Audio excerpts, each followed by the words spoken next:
আসসালামু আলাইকুম সবাইকে। সবাই কেমন আছেন? তো আজকে হুট করে অনেকদিন পর আমি চলে যাচ্ছি হলো আমার গ্রামের বাড়িতে একটা কাজে। তো সাথেই থাকুন আশা করি ভালো লাগবে। তো আমাদের গ্রামের বাড়িতে যাওয়ার সময় কিন্তু একটা নদী পার করে যেতে হয়। পরিবেশটা অনেক সুন্দর আর আশেপাশের রাস্তাগুলো অনেক সুন্দর।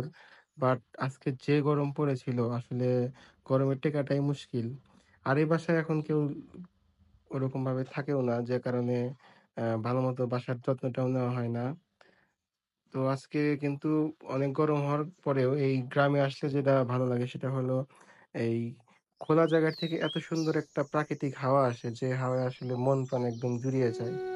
তো এই হাওয়া কিন্তু আসলে এয়ার কন্ডিশনার বলেন আর যত যাই বলেন এই হাওয়ার সাথে কিন্তু অন্য কিছুরই তুলনা হয় না।